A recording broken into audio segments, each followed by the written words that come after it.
તો મિત્રો, આજની આપણી નવી રેસીપી બનાવવા જઈ રહ્યા છે આપણે બટાકાના ટેસ્ટફુલ પરાઠા. હા મિત્રો, બટાકાના પરાઠા. તો મિત્રો, બટાકાના પરાઠા બનાવવા માટે આપણે સૌપ્રથમ 4-5 બટાકા લઈ લઈશું અને તેને સરસ મજાના ધોઈને એક કુકરમાં 2-3 ગ્લાસ પાણી નાખીને કુકરનું ઢાંકણ બંધ કરીને તેને બાફવા મૂકી દઈશું. બટાકા 3-4 વિસલ વાગ્યા બાદ બફાઈ જતા હોય છે. બફાયેલા બટાકાને આપણે બહાર કાઢી લઈશું અને તેને ઠંડા કરવા મૂકી દઈશું. બટાકા ઠંડા થયા બાદ તેની ઉપરના બધા જ છોડા કાઢી લઈશું અને તેને કાપીને તેના ટુકડા કરી નાખીશું અને પછી તેને મસળી નાખીશું. સંપૂર્ણ રીતે તેને મસળી નાખીશું. આ રીતે મિત્રો બટાકાના જે આપણા ટુકડા હતા એને મસળી નાખ્યા છે. તમે જોઈ શકો છો, એક માવાનું રૂપ લઈ લીધું છે.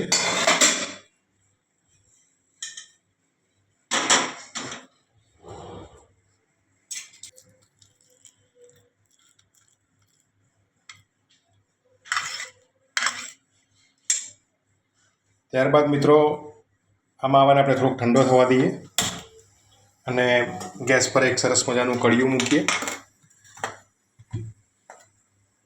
ગેસ ચાલુ કર્યા બાદ તેની અંદર આપણે કડિયામાં તેલ નાખીશું, 2-3 ચમચી જેટલું. તેલ ગરમ થયા બાદ આપણે તેમાં 2 ચમચી રાઈ નાખીશું.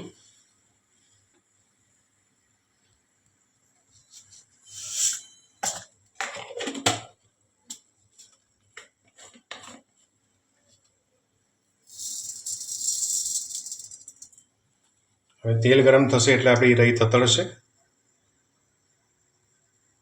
રાઈ તતળ્યા બાદ આપણે આગળનું પ્રોસેસ કરીએ.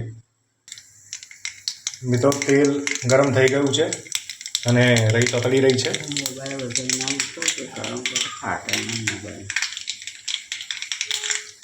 હવે એમાં આપણે લસણ અને મરચાંની પેસ્ટ જે તૈયાર કરી છે એ નાખી દઈશું.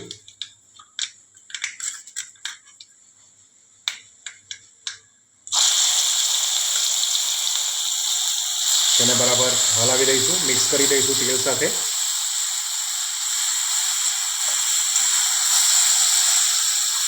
ત્યારબાદ બધા ગરમ મસાલા, જેમાં 1 ચમચી આપણું લાલ મરચું પાવડર, ગરમ મસાલો, ધાણા જીરું અને હળદર,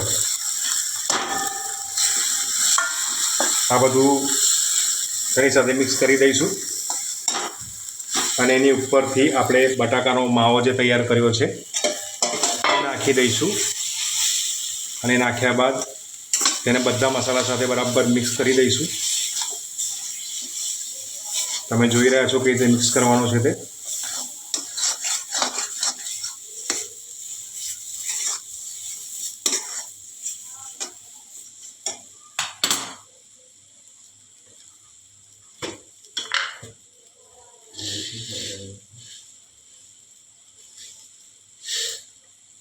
આમાં 1 ચમચી આપણે ખાંડ પણ નાખી છે. મિત્રો, ખાંડ તમારે નાખવી તો નાખવાની, ન નાખો તો પણ ચાલે. અને 1 ચપટી મીઠું.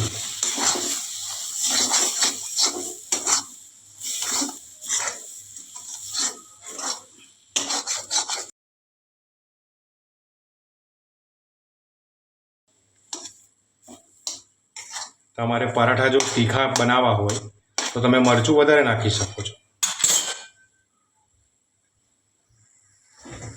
આ રીતે બધા જ મસાલાના બટાકાના માવા સાથે સંપૂર્ણ મિક્સ કરી દેવાના.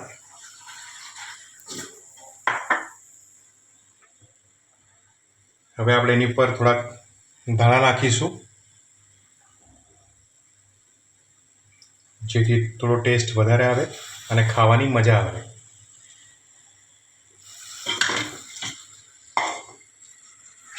હવે આપણે આને મિક્સ કરી દઈશું.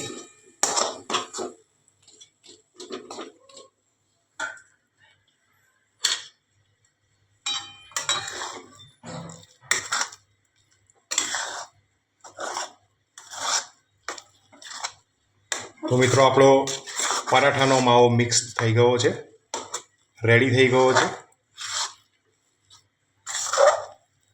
તમે જોઈ શકો છો. હવે આ માવાને આપણે એક ડીશમાં કાઢી લઈશું. એનો કલર સંપૂર્ણ રીતે ચેન્જ થઈ ગયો છે અને સરસ મજાનો માવો, ટેસ્ટફુલ માવો તૈયાર થઈ ગયો છે. તો ચાલો હવે આગળ જોઈએ કે હવે પરાઠા બનશે કેવી રીતે. તો મિત્રો બટાકાના પરાઠા બનાવવા માટે આપણે સૌ પ્રથમ માવો તૈયાર કરી દીધો હતો. ત્યારબાદ આપણે આ રીતે સરસ મજાનો ઘઉંનો લોટ લીધો, એને રોટલીના લોટમાં પરવરિત કરી દીધો અને રોટલીના લોટને આ રીતે ગુલ્લા કરી દીધા સરસ મજાના, તમે જોઈ શકો છો. મિત્રો આ ગુલ્લાને આ રીતે સરસ મજાનો રોટલીનો આકાર આપી દઈશું અને એનો આકાર અપાયા બાદ તેમાં આપણે જે માવો તૈયાર કર્યો હતો એ વચ્ચોવચ્ચ મૂકીશું, 1 ચમચી જેટલો, આ રીતે તમે જોઈ શકો છો.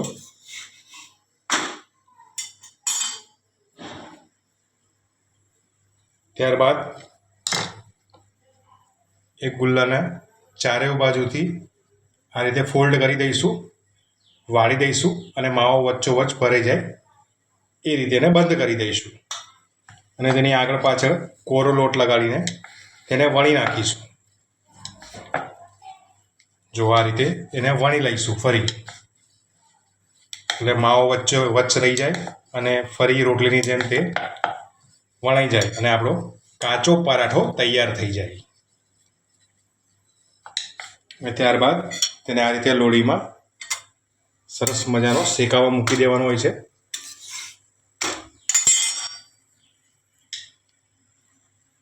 તેની એક બાજુ શેકાયા બાદ તેને પલટી નાખવાનો અને એની ઉપર આ રીતે તેલ ચોપડી દેવાનું, જેથી આપણો લોટ કાચો ના રહી જાય અને આપણને પરાઠો કાચો ના લાગે. બંને બાજુ થોડું થોડું તેલ લગાવી દેવું. તમે જોઈ રહ્યા છો આપણો પરાઠો તૈયાર થઈ રહ્યો છે, બટાકાનો ટેસ્ટફુલ પરાઠો.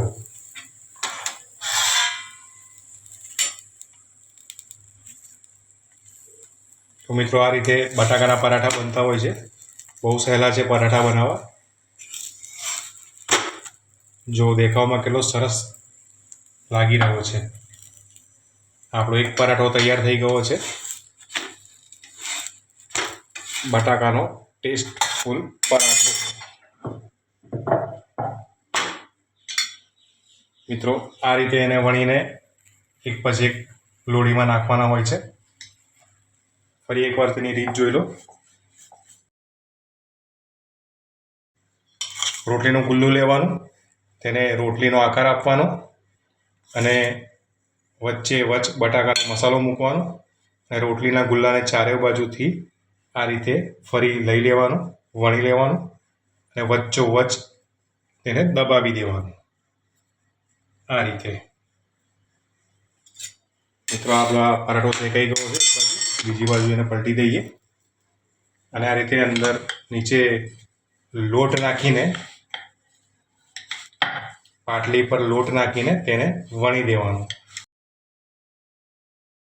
મિત્રો લોટ નાખવાથી આપણે જે આ વણી રહ્યા છે તો એ વખતે આપણો પરાઠો ફાટી ના જાય કે તૂટી ના જાય, એટલા માટે આપણે લોટ નાખતા હોય છે અને તે ઇઝીલી વણાઈ જતો હોય છે. તેને શેપ અપાવી શકીએ છીએ અને તે વેલણ પર ચોંટતો પણ નથી, માટે આપણે આ લોટ નાખતા હોય છે. તો તમે જોઈ શકો છો મિત્રો આપણો બીજો પરાઠો પણ તૈયાર થઈ ગયો છે સરસ મજાનો. આપણે તેની આગળ પાછળ તેલ નાખી દઈએ અને તેને પલટી દઈએ.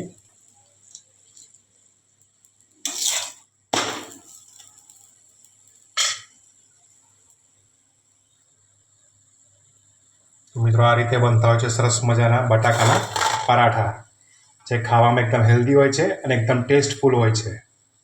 તો મિત્રો તમે પણ બનાવજો બટાકાના પરાઠા અમારી રીતે.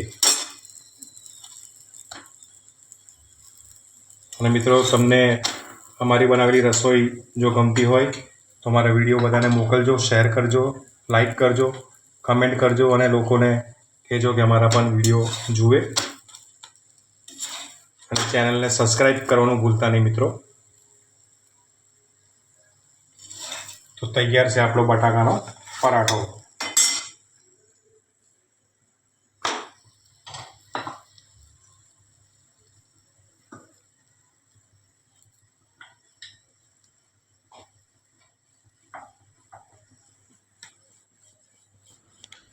મિત્રો, બટાકાનો માવો વચ્ચોવચ્ચ મૂકીને તેને આ રીતે બંધ કરી દેવાનો હોય છે અને આ બંધ કર્યા બાદ તેને વચ્ચે દબાઈ દેવાનો હોય છે અને ત્યારબાદ તેને બેલનથી આપણે સરસ રીતે વણી લેવાનું હોય છે અને વણવાના કારણે મિત્રો વચ્ચે મૂકેલો માવો બધી જ બાજુ પસરી જાય છે. મિત્રો, હું આશા રાખું કે તમને ખ્યાલ આવી ગયો હશે કે પરાઠા કેવી રીતે બને છે તે.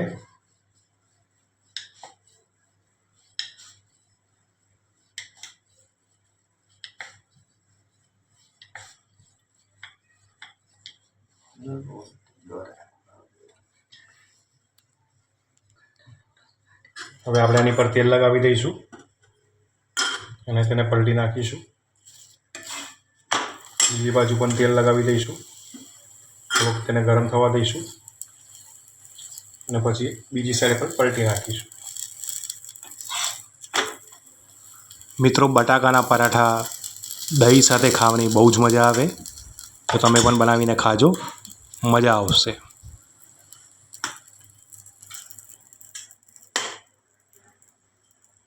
તમે જોઈ રહ્યા છો મિત્રો, બહુ સરસ મજાના બટાકાના ટેસ્ટફુલ પરાઠા તૈયાર થઈ રહ્યા છે.